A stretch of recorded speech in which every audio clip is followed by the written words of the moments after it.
Assalamu alaikum. This is Dr. Fariya Bukhari.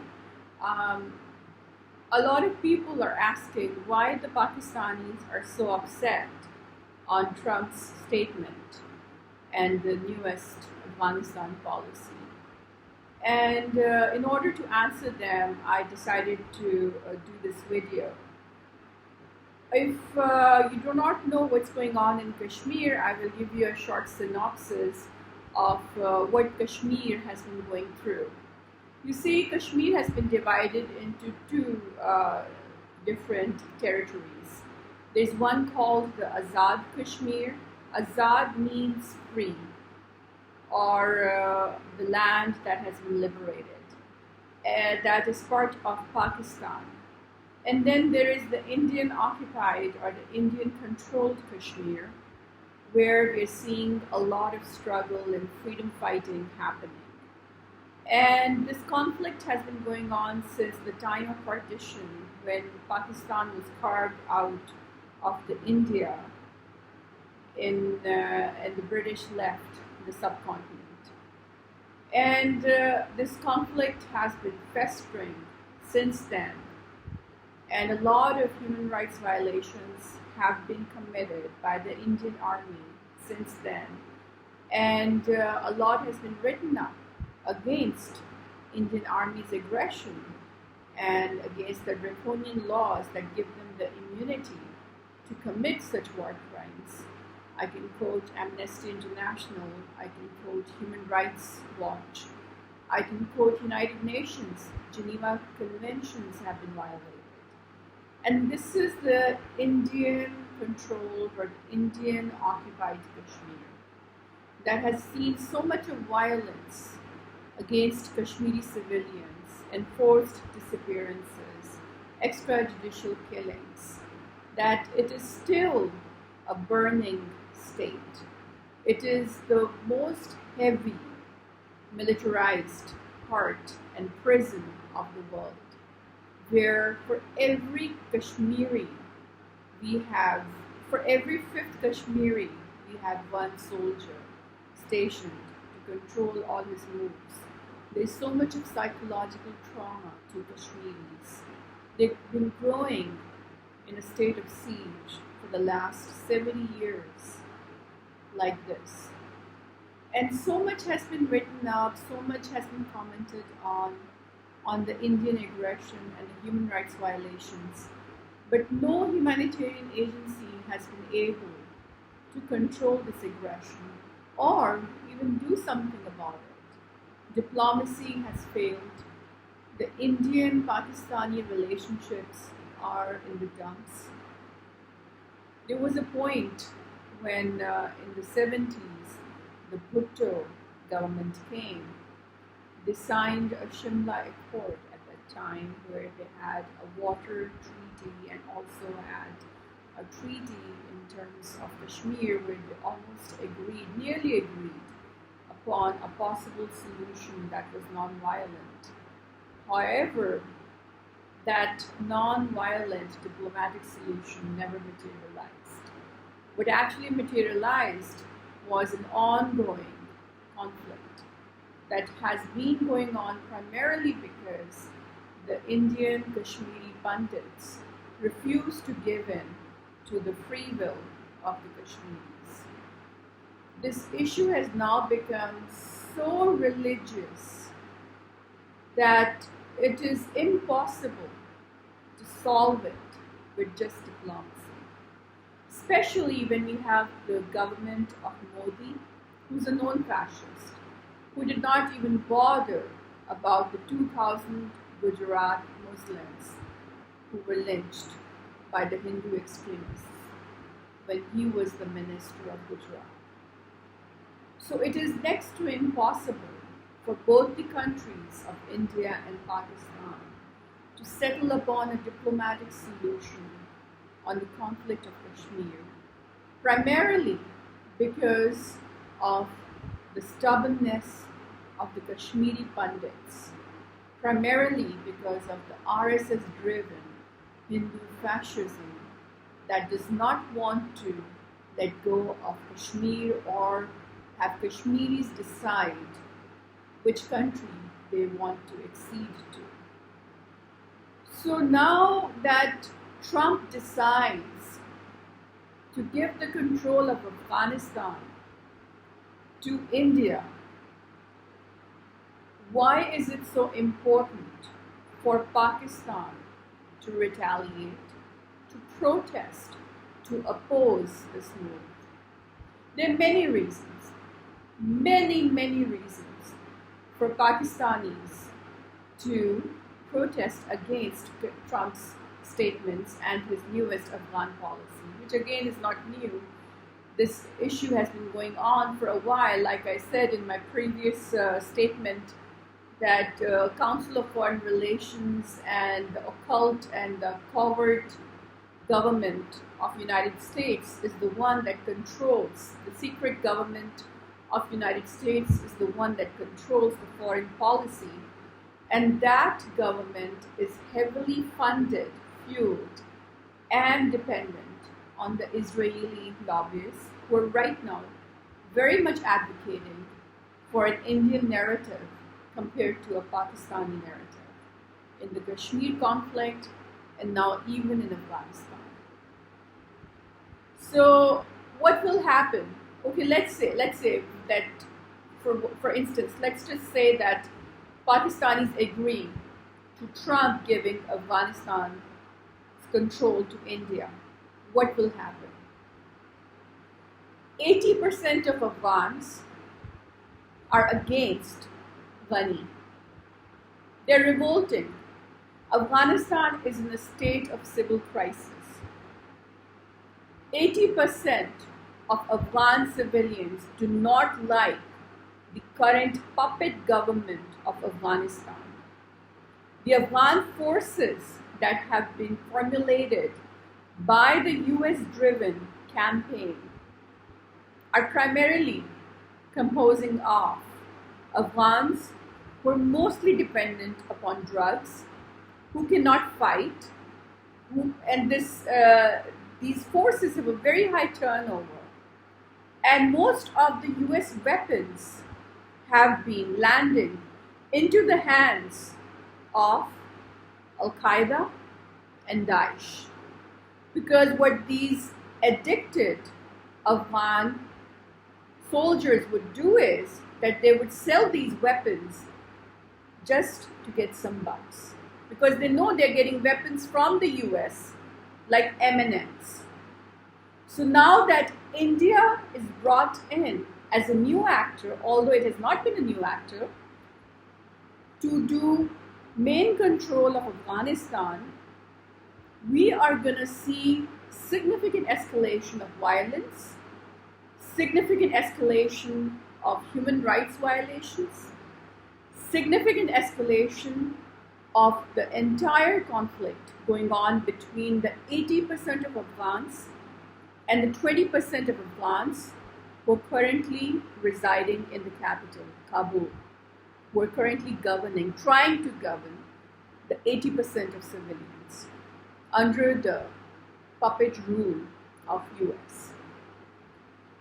So this is an absolute blunder that Trump or the secret government of United States has committed, that they've given the control of Afghanistan to India.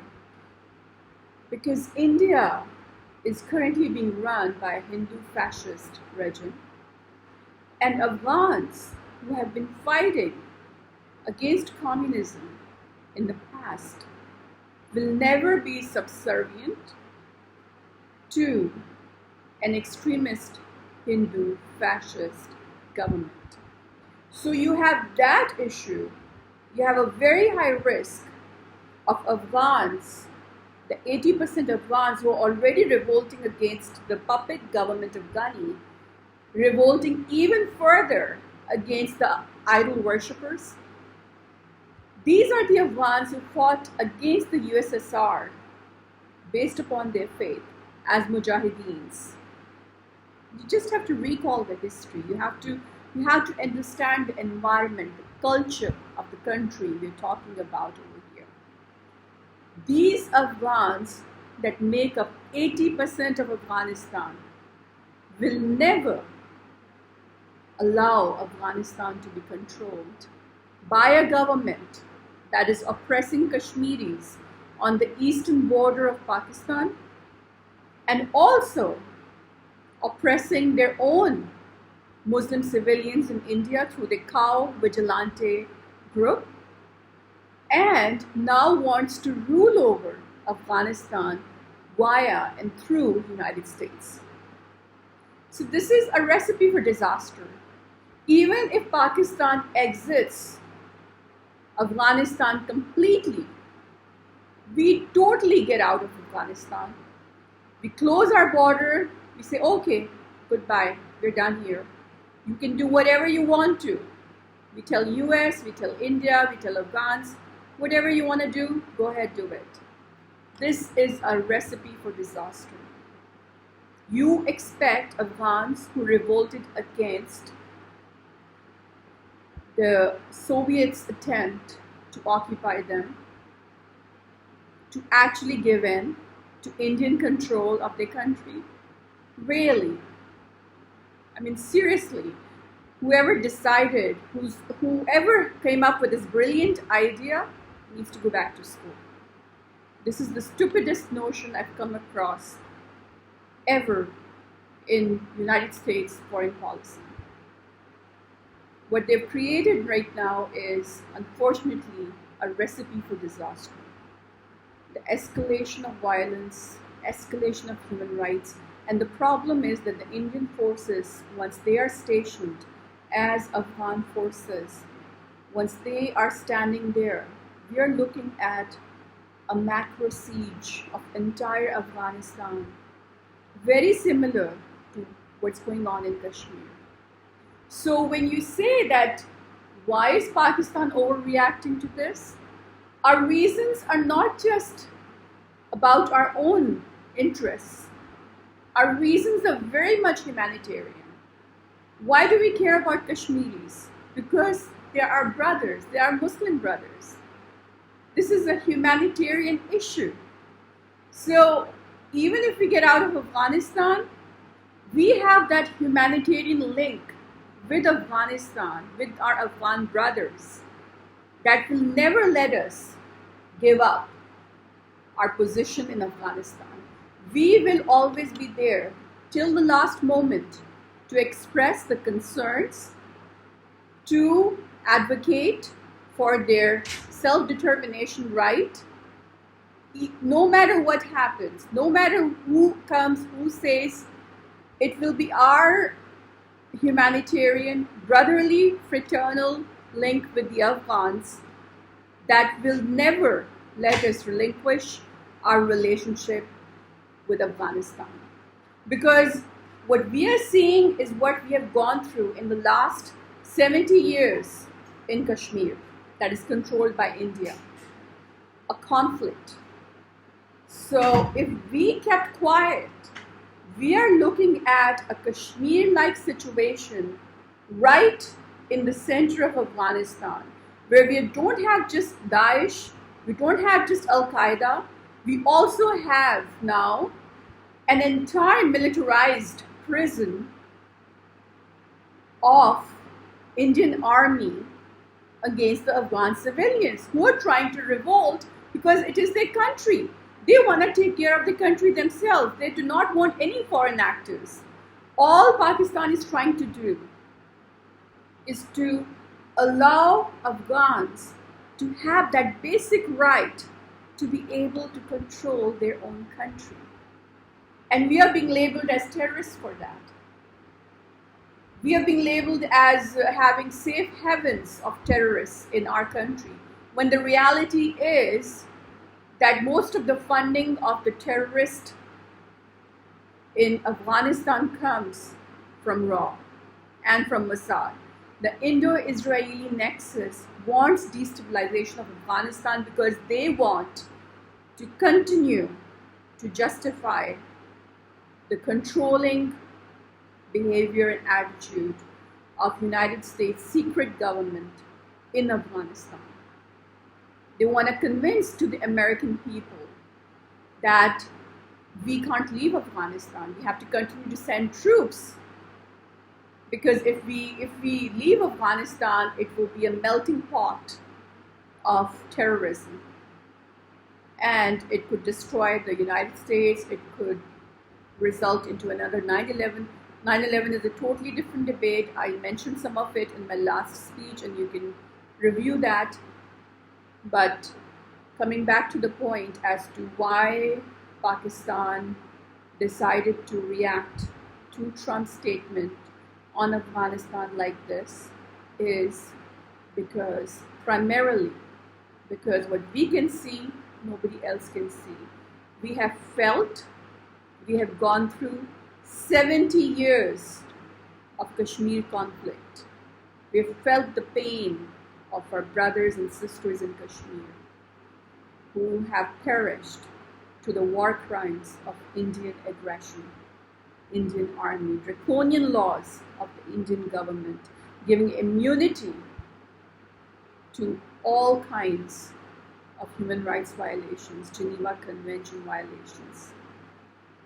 The same thing is going to be repeated in Afghanistan by India, by the fascist Hindu government of India, non-secular government of India in Afghanistan. That is why it is absolutely imperative for us, not just the government, but also our forces, Pakistan Army forces, to respond to this kind of a foreign policy of the United States with complete emphasis on no, we're not going to take that from you anymore, because we are worried about India creating another Indian occupied Kashmir in the state of Afghanistan, and we know what's going to happen as a result. The whole place is going to turn into a nightmare. It's a volcano that's going to erupt.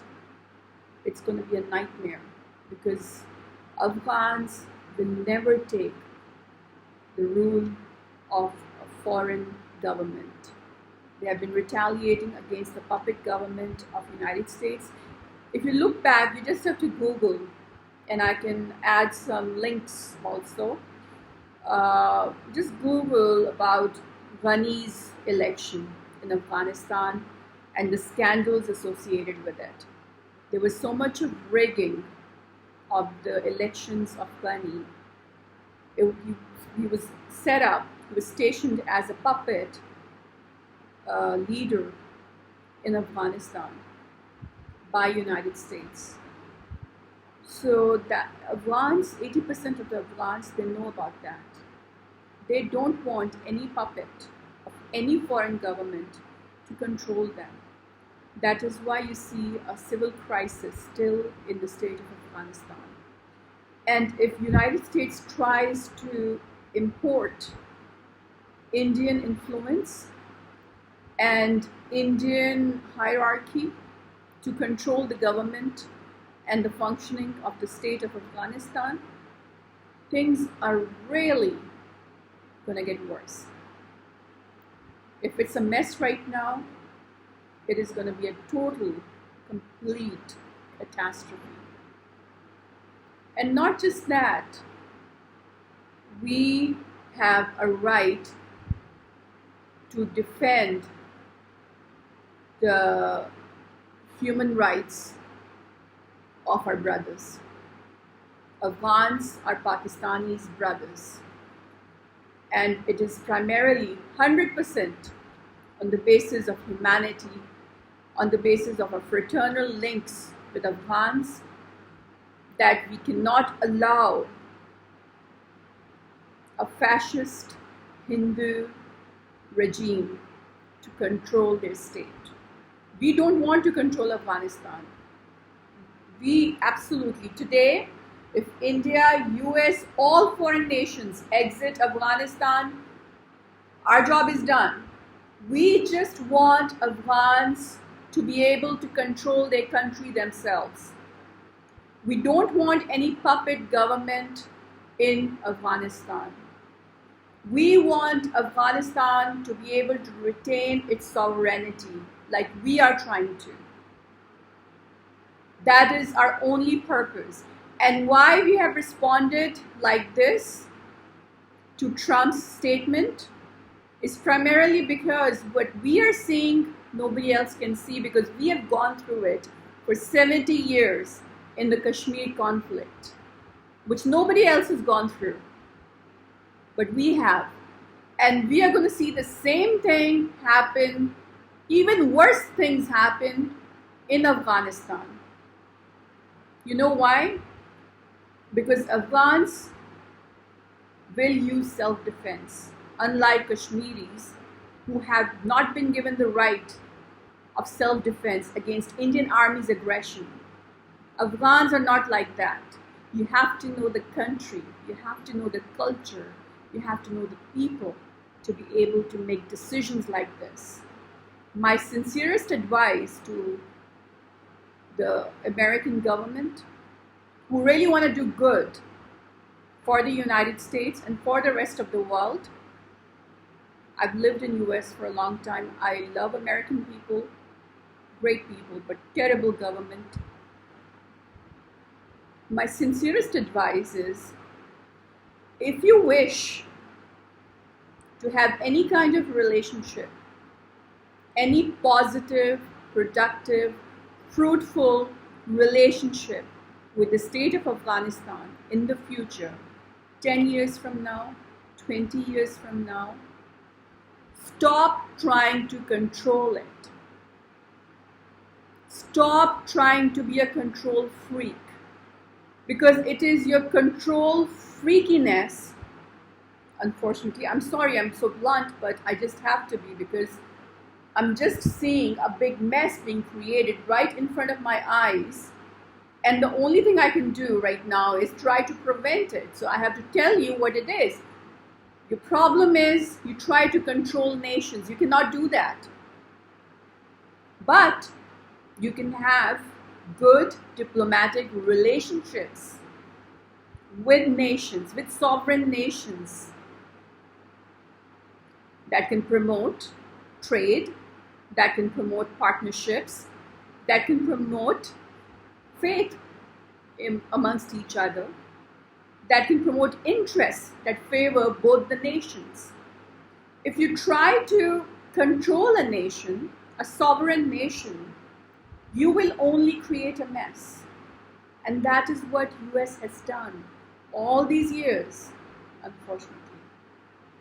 So if they want to have any kind of productive, fruitful relations with Afghanistan in the next 10 years or 20 years, they have to look at diplomatic solutions, which means they have to stop trying to control this country, which means they have to stop hacking their elections, which means they have to stop trying to erect puppet presidents in Afghanistan, like Ghani.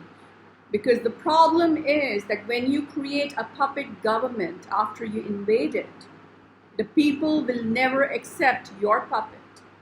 What the people, on the other hand, will accept, if you even thought about it, is if you allowed a democratic system to make its own civil government with its own rightfully democratically elected president, that would, if the people agreed, have diplomatic relationships with you. For that, you have to get your troops out. For that, you have to exit Afghanistan. That is the only way you can expect to have peace in Afghanistan. You just have to exit. You have to get your troops out. And you have to stop trying to control its government. You have to allow Afghanistan to retain its sovereignty. You have to cooperate with the 80% Afghan civilians. You have to listen to them.